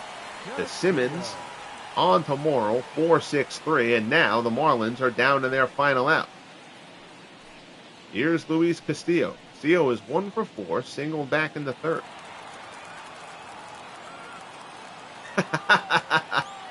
Yeah, but that one was actually doing what I say, not the opposite of what I said, Dwayne. That's not usually the way that works. Castillo yanks a single into right. Another run is home for the Marlins, who put 4 across here in the ninth. And that's going to be it for Ernie Johnson, whether the game takes him out or not. Good job there by Luis Castillo. So Ernie not in the best of ways here. All right, so far this season, Mailer hasn't allowed anything yet. How much has he pitched? Mailer's only made one. Oh, he had a long relief appearance. He had a 3-inning relief. So Mailer hasn't pitched much. Jarvis is 1-0, 3.75. He's pitched more. But so far, both have been effective. Wayne, do you have a preference, Rick Mailer or Pat Jarvis, to come in and try to get this final out? Whoever it is, I'll bring in, and then I'll put Kimbrel in his place in the bullpen to warm up, just in case things start to get awry here. But I'll let you pick between Mailer or Jarvis. In the meantime. Go to Mailer. You got it. Mailer won't get to swing the stick here, of course. So Ernie Johnson's horrific performance comes to an end. Rick Mailer will get his second appearance of the year for the Braves.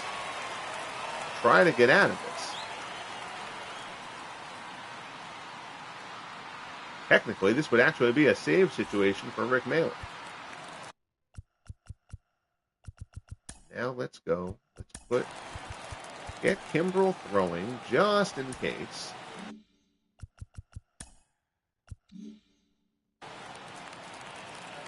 Mailer will work to Yelich. Actually, probably not a save situation. Tying run is still in the dugout. Fastball off the plate. It's 1-0. Yelich is 2 for 4. He's got a single and a double in this game.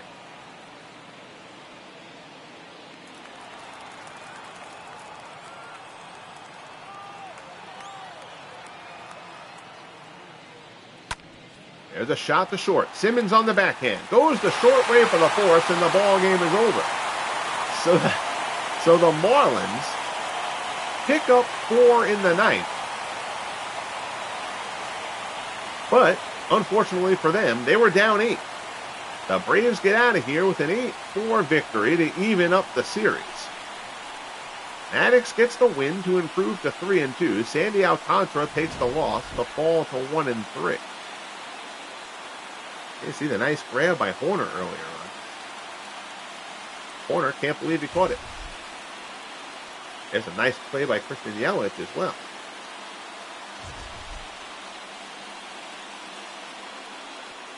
For Derek Lee.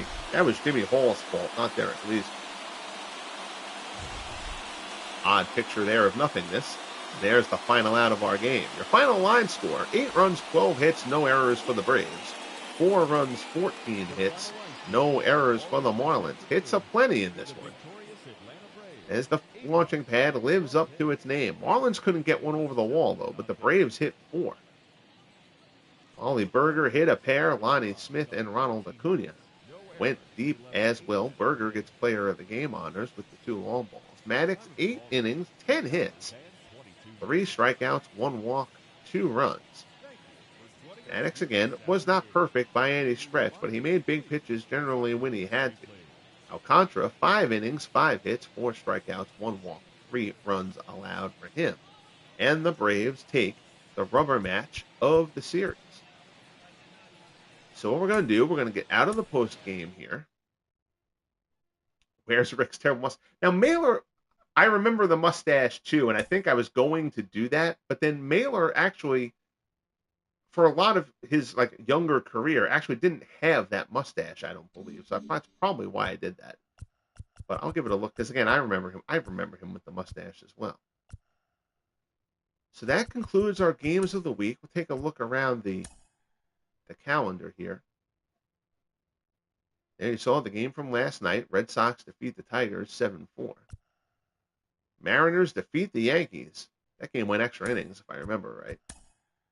Yep, 5-3 in the 13th. Mariners take down the Yanks in the Bronx. Blue Jays defeat the Rays 5-4 in Tampa. Roy Lee Jackson with the win. Fernando Rodney with the loss. Mark Eichhorn gets his 8th save for the Blue Jays. And checking in on Josh Gibson. Gibson's cooled off a little bit. He does still have, I think, like 5 homers, though, but batting 255. But Josh Gibson will be fine. Orioles defeat the Tribe in Cleveland 7-3.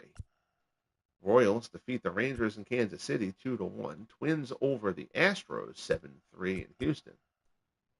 New Philly and Old Philly. Philly is in the A's.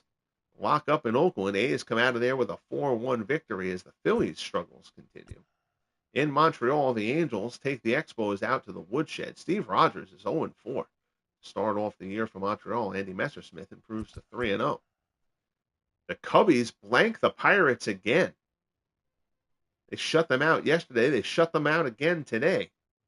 1-0. Claude Passeau with the win to improve to 2-4. Babe Adams solid in the loss.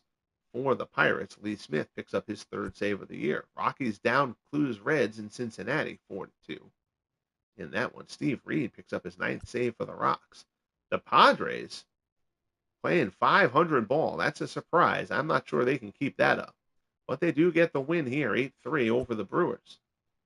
Giants defeat the Cardinals in an NLCS rematch, 3-2 out in San Francisco. Gary Lavelle with the win out of the bullpen for the Giants. Todd Worrell takes the loss. Dodgers defeat the Mets in LA 4-3. Jay Howell with the win. Rick Reed takes the loss.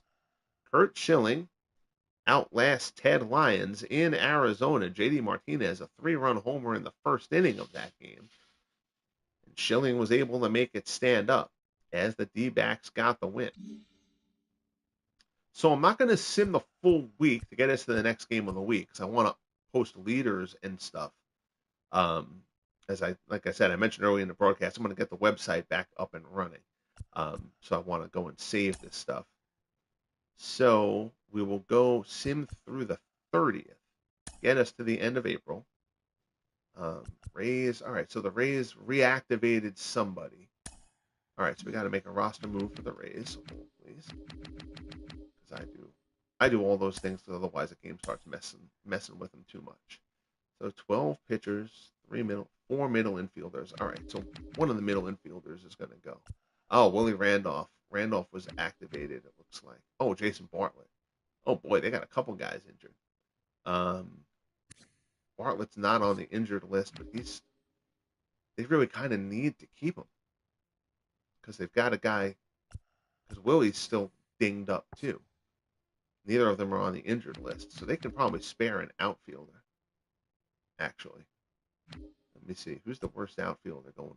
Desmond Jennings has stunk up the joint for them to this point. Sam Full. Charlie Biot hasn't even played yet, so Charlie Biot will get sent down. Use one of his options. That'll get them back to 26. Go to the calendar. Send back through the 30th. Minor league, we'll let the computer do it. All right, so that gets us to the end of April. Let's take a quick look around the league. Yankees up in the AL East, 2.5 over the Red Sox. Blue Jays playing 500 ball. Actually surprised the Orioles are struggling as much as they have because the Orioles had started to make a little bit of a stride last year. But the Orioles, 11-20. They are very happy to see April come to a close. But the Yankees are up, 2.5 in the East. The White Sox continue to lead the American League Central. 4 of the 5 teams in the Central are above 500.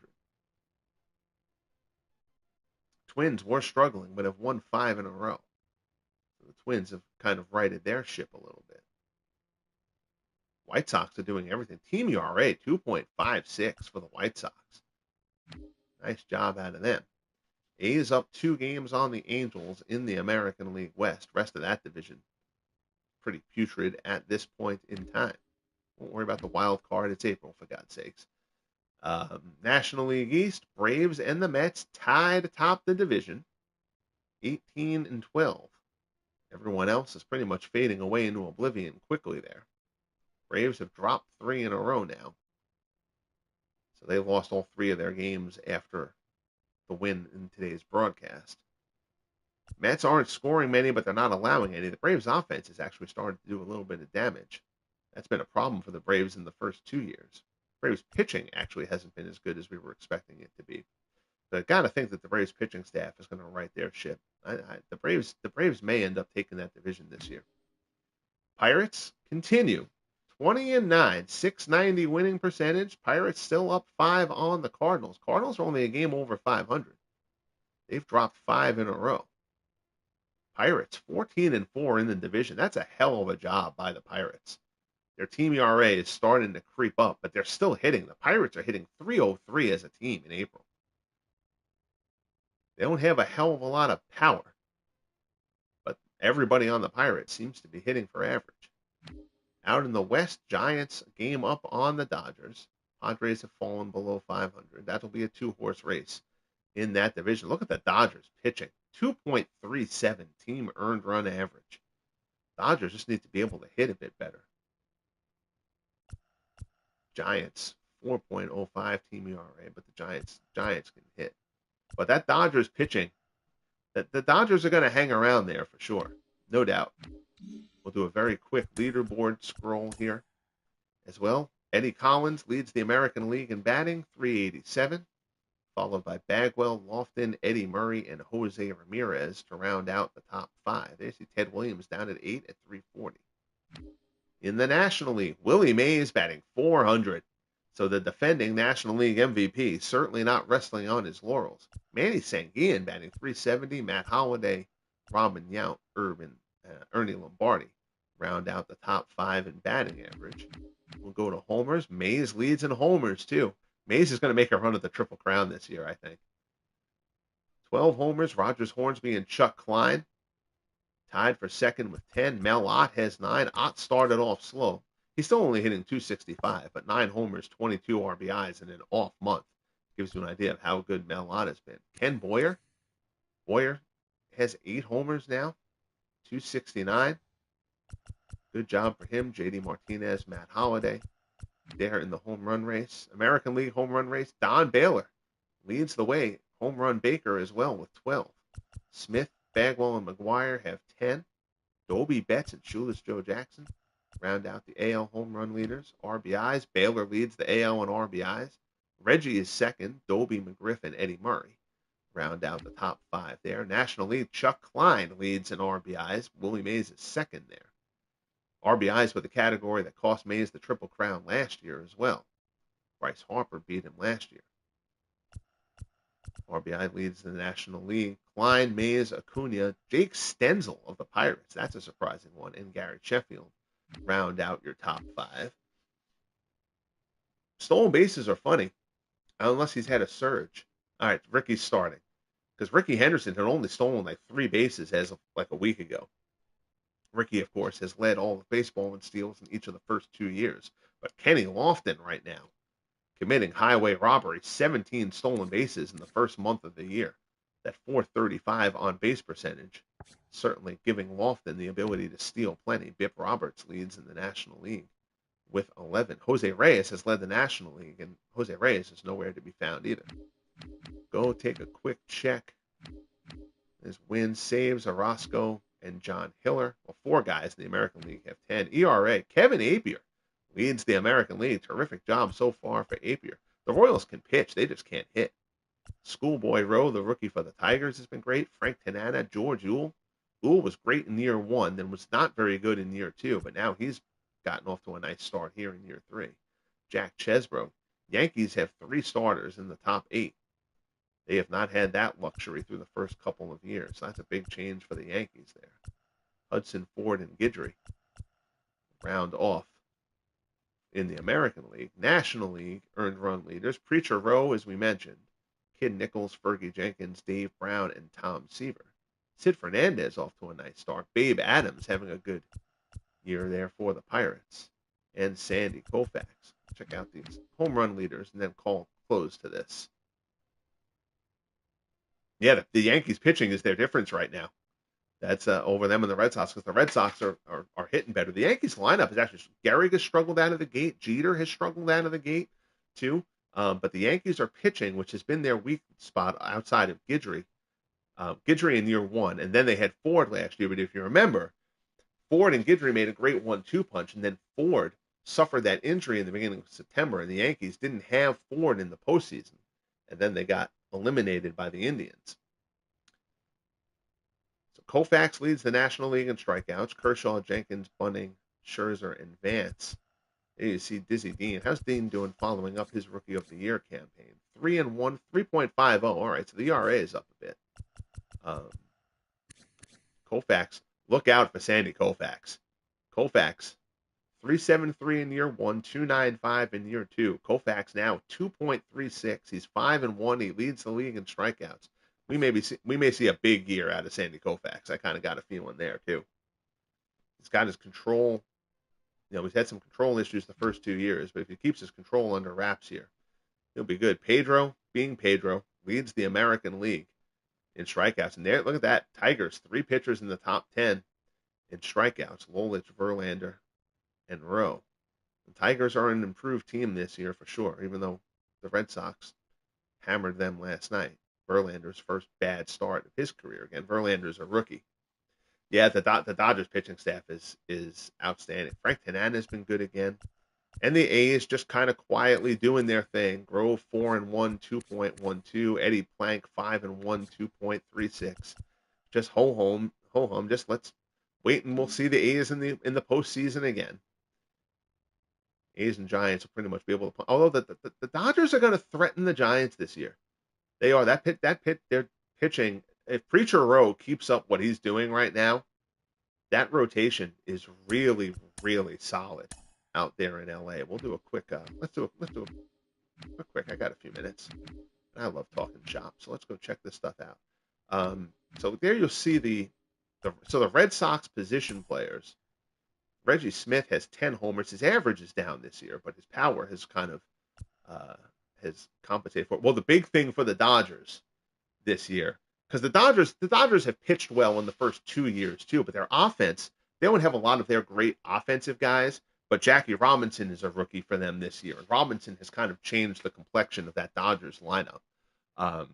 So that's certainly helping them at all. So between that and Koufax's development and Preacher Rowe taking a step forward, the Dodgers have a few things going as they try to make life difficult on the Giants. The Giants kind of stumbled out of the gate, but the Giants kind of seem like they're righting their ship a bit too.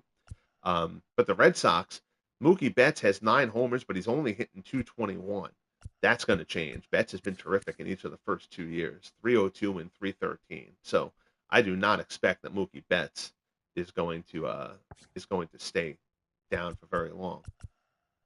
Ted Williams hitting 340. Williams has been good in the first 2 years, 328, 306. But now you've got Ted Williams, 340, 404, 650 slash line in the opening month for Williams.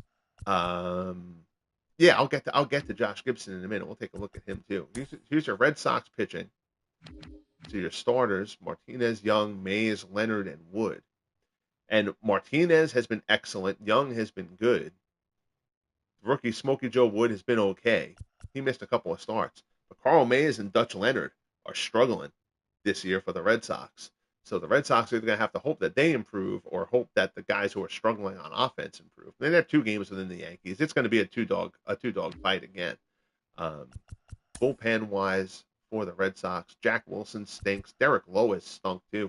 There are going to be some bullpen shakeups, I think, for this Red Sox team because Bergmeyer and Uehara, Papelbon hasn't. I think Papelbon got lit up in one save opportunity. That's kind of inflated his ERA a little bit. But Lowe and Jack Wilson have been absolutely terrible. If you go to the Yankees bullpen hasn't been great. Chad Green's been good. Stanton's been pretty good. Sparky Lyle they've only used him in 2 and the 3rd innings. Sparky Lyle will be fine, but Chamberlain has stunk, so the Yankees might have to shake some things up there. Yeah, but look at that Yankees rotation. Red Ruffing has the highest ERA in the Yankees rotation, and Ruffing's at 3.6. Um, so the Yankees pitching this season has been much better than in years past. Chesbro is 5-0 with a 1.53. He took a step forward last year and is now taking another step forward here in year 3. And Whitey doing Whitey things. 3-2, 1.79. But you look at the Yankees lineup, the guys with the most bats. Jeter, the defending batting champion. Jeter hit 340 a year ago. He's hitting 264. Lou Gehrig is only hitting 241. Aaron Judge is only hitting 222. So, I mean, that's 3 huge bats for the Yankees who haven't even started clicking yet. And the Yankees are still on top of that division.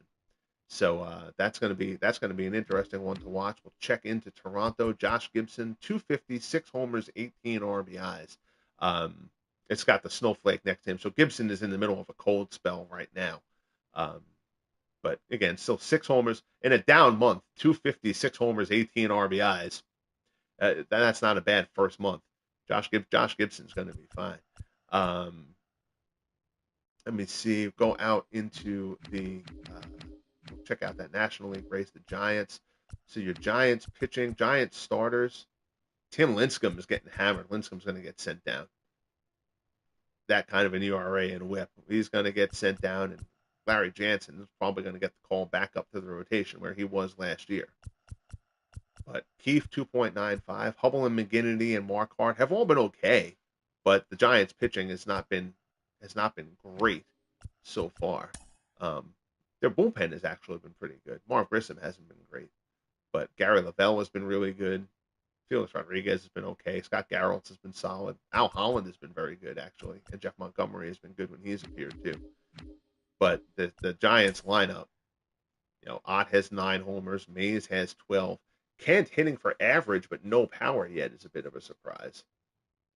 Freddie Lindstrom, Blues' favorite player, is stinking up the joint at third base. Lindstrom coming off a ridiculously good year. Lindstrom has hit 293 and 329 over the first 2 years. He's hitting 167 right now. So that's going to have to change in one fashion or another.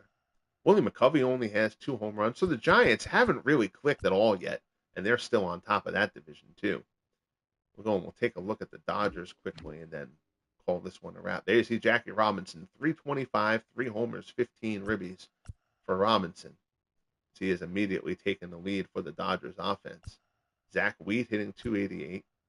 Still not a lot of power there. Dan Brothers has 6 home runs.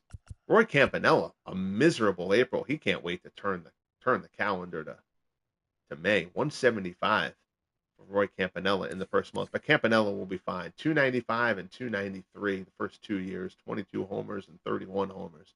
Campanella is going to be fine. We're not worried about Roy Campanella. But check out the starting pitching here for the Dodgers. 236, 259, 279, 316, and 1.22. That is about as good as it gets. But still look at the records. So 7, 8, 11, 14, 14 and 9, despite a team ERA under 2.5. So the Dodgers offense still needs to be able to pick up the slack because the pitching is doing its part right now. The bullpen has been great too. The bullpen, Jim Gott has the worst ERA in the Dodgers bullpen at 3.26. They've just been great. So we'll see. Can the Dodgers get their offense rolling before the Giants really start clicking? Is going to be something to watch out there in the NL West. So that will wrap this up. Again, I'm going to get all these stats and stuff posted to the Facebook page and to the website, which I am going to get back up and running. It'll take me a couple of days to get all of that up. And I'll probably start doing a couple of May streams before I actually get the April stats and standings posted. But I will get them up there in the next couple of days so people can kind of check through their favorite teams, rosters, and whatnot. So that brings us to a close. First month of year 3 of the FSBL is out of the way. Good stuff going on. Looking forward to seeing what the year brings about. Dwayne, my pleasure. Thank you guys all for joining me. Always glad to have you guys in the chat and the stream. Dwayne Martz, our good friend Christopher C. was here as well. Big Clue in the house. Who else was here? Let me see. The Jehovah Witness putting his foot in the door was in here as well. We're on.